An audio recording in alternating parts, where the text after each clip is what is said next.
Hello friends, welcome back to my channel हर हर Mahadev. Hope आप सभी ठीक होंगे। मैं बहुत थोड़ा एक दो दिन पे मैं बना रही हूँ वीडियो। मैंने आप लोगों को रीज़न बता ही दिया था। तो मैं दूध लेके आई थी क्लास लेके आते वक्त, तो मैंने सोचा कि आज मैं दूध ओट्स खा लूँ। बहुत दिन हो गया है, मैं अपना ख्याल रखूँगी क्योंकि हमारे हाथ में जो है वो हेल्थी है। मैं ज़्यादा ज्ञान नहीं दूँगी, सबको ही मालूम होगा, बहुत सारे वीडियोस आते हैं। और बीइंग एन एक्टर और being a human, not only actors को डाइट फॉलो करना ज़रूरी होता है। मुझे लगता है हर इंसान को, जो वर्किंग है, जो नहीं वर्किंग है, उन सबको भी डाइट फॉलो करना चाहिए। तो मैंने दूध ओट्स किया था, इसमें मैंने सब कुछ डाला था। वो पाउडर डाला था मैंने जो मिक्स है सनफ्लावर सीड्स, सेसमे सीड्स और पम्पकिन सीड्स, फ्लैक्स सीड्स, वो अखरोट, काजू, पिस्ता, सबका पेस्ट था। पर अलग से भी मैं काजू मैंने डाल दिया था और फ्लैक्स सीड्स खड़ा भी डाल दिया था। ब्लैक किशमिश डाल दी थी मैंने। ऐसे तो मैं केला रहता है तो केला प्रेफर करती हूँ, अनार भी डालती हूँ। अनार था पर अनार छीलने का मन नहीं कर रहा था मुझे। ये सब डाल के फिर मैंने मखाना डाला, गुड़ डाला मीठे के लिए, और गुड़ ज़्यादा अच्छा ही होता है तो मैंने थोड़ा गुड़ डाल दिया। तो फिर मैंने ये हेल्दी नाश्ता बनाया और फिर मैंने खाया मज़े से।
नाश्ता वाश्ता करके आधा आधा काम करके मैंने पैकिंग शुरू कर दी। आप लोगों को बताया था कि मैं जाने वाली हूँ बैंगलोर। मेरी मम्मी की तबीयत बहुत ज़्यादा ख़राब है। और हाँ, बहुत लोग पूछेंगे मुसाफिर कहाँ है, तो मुसाफिर को मैं अपने साथ फ़्लाइट में नहीं ले जा सकती थी, तो मैंने उनको किसी को दे दिया जो अच्छे से उसका ख्याल रखे। मुझे बहुत रोना जैसा आ रहा था, उसको देने का बिल्कुल मन नहीं था, बट सडन ये ऑप्शन आ गया। मुझे कुछ समझ नहीं आ रहा था कि मैं क्या करूँ। तो मैं थोड़ा थोड़ा पैकिंग भी कर रही थी। फिर मैंने कॉफ़ी पी। और पैकिंग करना मुझे सबसे डिफ़िकल्ट काम लगता है। और सच, जब मैं पैकिंग कर रही थी ना, तब मुझे मुसाफिर की बहुत याद आ रही थी। वो कैसे मेरे आगे पीछे घूमता रहता था, चूँ चूँ। उसको देने के बाद ना मेरे कानों में सिर्फ उसकी आवाज़ गूंज रही थी। होप सो उनका उसका वो सब लोग ख्याल रखें। जिसके भी पास गया है ना, वो मैंने एक दीदी को दिया है ताकि वो अच्छी जगह दे सकें उसको। बस उम्मीद ही कर सकती हूँ यार मैं। ये सब होने के बाद मैंने सोचा कि पपाया रखा है तो उसको कट करके फटाफट से खा लेती हूँ। वैसे भी सिर्फ एक बार मूसली दूध ही खाया था। और कुछ अनार और सेब थे, तो मैंने कहा था अनार छिल के मैं ले जाऊँगी अपने साथ एयरपोर्ट पे, और सेब रख लूँगी। सेब तो कट करूँगी तो वो काले पड़ जाते हैं, तो सेब रख लूँगी ऐसे ही धो के। और अनार छिल के उसको अपने डब्बे में रख लूँगी, क्योंकि दीदी लोग भी हैं और बाबू मेरा बीमार है। तो नाश्ता तो है, हालांकि एयर इंडिया है, एयर इंडिया में खाना देता ही है। और मैंने रास्ते में मंची केले, जैसे कभी भूख लग जाए, वैसे मैं चिप्स कुरकुरे ज़्यादा खाती नहीं हूँ, पर मैंने रख लिया था। ब्रिटानिया केक मेरा ऑल टाइम फेवरेट है, तो वो मैं ट्रैवल में रखती ही रखती हूँ, क्योंकि मुझे उसकी क्रेविंग बहुत होती है। तो वो सब मैंने कर लिया था।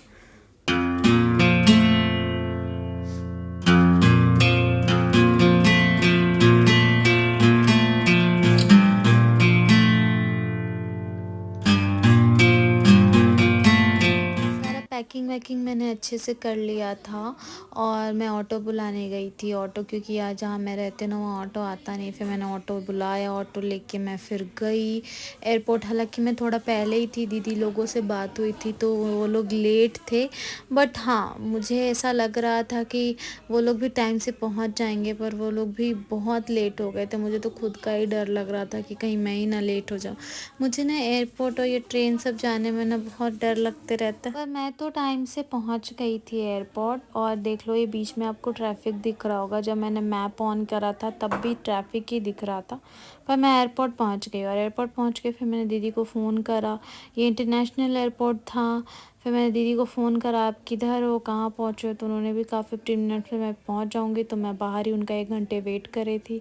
फिर ये लोग आए और जल्दी जल्दी करके हम चेक इन में गए, और हमें कुछ रूड लड़कियां मिल गई थी। खैर उसकी तो कहानी बाद की बात है। फिर मैं, दीदी, गुग्गू और मेरा मंगू लेंसू मेरे साथ बैठा था। उसे बहुत ही मज़ा आ रहा था। मैं डर रही थी कि उसे डर लगेगा, पर उसे बहुत ही मज़ा आ रहा था। और हम, मेरे एक्सपेक्टेशंस के बिल्कुल ही, देखो मेरे भाई को ना व्लॉग में आने का बहुत शौक़ है। हालांकि अभी बच्चा है ना यार। तो मैं लेंस की बात बता रही थी, उसे तो बहुत मज़ा आ रहा था, बहुत इंजॉय कर रहा था वो। और ऐसी ऐसी चीज़ें कर रहा था जिसे देख के हम बहुत हंस रहे थे, बहुत इंजॉय कर रहे थे। और पूरे फ्लाइट में ना एयर होस्टेस से लेके हर कोई इसे बहुत प्यार कर रहा था, क्योंकि मेरा लेंसू है ही इतना क्यूट। और सामने ना इसके दीदी के सीट के आगे कोई बैठे हुए थे, सॉरी टू से, बट उनके सर पे बाल नहीं था, तो उसने ना उनका टकला बजा दिया। और उसको वोमिटिंग सी लग रही थी, तो हमने वोमिट बैग मंगवाई थी। तो उसमें कुछ लिखा था, तो वो पढ़ने की कोशिश कर रहा था और हमें कुछ बताने की कोशिश कर रहा था। ये आप देख लो।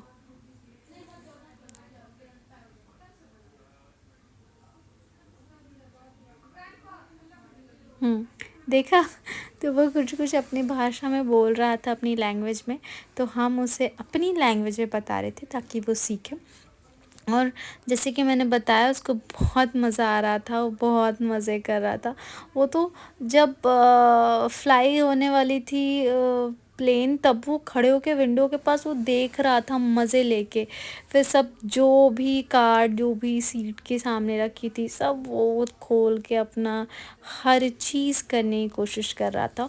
और एयर इंडिया में आया था, हमें खाना बहुत ही टेस्टी, मैं अपनी दीदी को बता रही थी क्योंकि वो एयर इंडिया से फ़र्स्ट टाइम ट्रैवल कर रही थी। वैसे वो हर फ्लाइट से ही ट्रैवल करती है, पर मैं एयर इंडिया से शायद ये मेरी 4th टाइम ट्रैवल थी। और मैं कंफ्यूज हूँ 3rd या 4th में, पर मुझे पता था कि इसमें खाना ज़रूर मिलता है। तो मैंने उनको बोला था खाना मिलेगा, उन्होंने कहा नहीं मिलेगा, नहीं मिलेगा। मैंने कहा मिलेगा, अगर नहीं मिलेगा तो ये रिकॉर्ड ब्रेक हो जाएगा कि एयर इंडिया में खाना नहीं मिलता है। पर जब खाना आया, ओ माय गॉड, मैंने तो नॉन वेज लिया, सॉरी वेज लिया था क्योंकि ट्यूसडे था। पर दीदी लोगों ने नॉन वेज लिया, दीदी ने, भाई ने, जीजू ने। और मैं बता रही हूँ, वेज भी इतना डिलीशियस था। तंदूरी स्टफ़ पराठा था, पनीर पनीर मखनी मखनी कह सकते हो, राइस, दाल, और सैलेड, खीरा, उसमें सौंफ का, दही कर्ड था। फिर पुदीन था, पुदीन, चॉकलेट का लेयर, केक का layer, custard layer, ice cream layer, सभी थे। और लैंसू को भी बहुत अच्छा लग रहा था, वो हमें स्पून से खाता देख वो भी कह रहा था मैं भी, मतलब उसने भी चाकू जो नहीं बनी थी, नाइफ, प्लास्टिक, वो लकड़ी की, वुडन की, वो हाथ में लेके उसे दीदी ने वही थमा दिया था। और वो मज़े से अपना कार्टून देख रहा था और वो खा रहा था। और ट्रस्ट में, इतना छोटा है वो, और वो एक बार भी नहीं रोया, बस एक बार वो अपने पापा के लिए रोया था, बस एक बार। इसको तो इतना मज़ा आ रहा था लेंस को कि वो बैंगलोर एयरपोर्ट पे उतर के हम बैग ले रहे थे चेक इन का वो बेल्ट से, और वो खेल रहा था, ये वो नुक्का छुपी खेल रहा था हमारे साथ। इतना मज़ा आ रहा था। फिर जैसे तैसे हमने उसे पकड़ा और कहा चलो, वो तो जाने को ही तैयार नहीं था, इतना रो रहा था। फिर ये वीडियो यहीं ख़त्म होता है। मैं इतना ही बताऊंगी क्योंकि ज़्यादा शूट मैं कर नहीं पाई, बहुत रात हो गई थी और मैं घर में सबसे मिल रहे थे हम लोग और मम्मी के लिए बातें हो रही थी।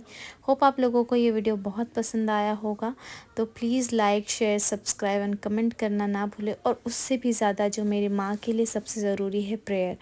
तो प्रेयर से हर चीज़ बदल सकती है, मैं ये मानती हूँ, अच्छी चीज़ें हो सकती है। तो प्लीज़ आप लोग मेरी माँ के लिए प्रेयर करना ना भूलें। प्लीज़ उनको प्रेयर करें कि वो जल्द से जल्द ठीक हो जाए। Thank you so much. Bye bye, take care.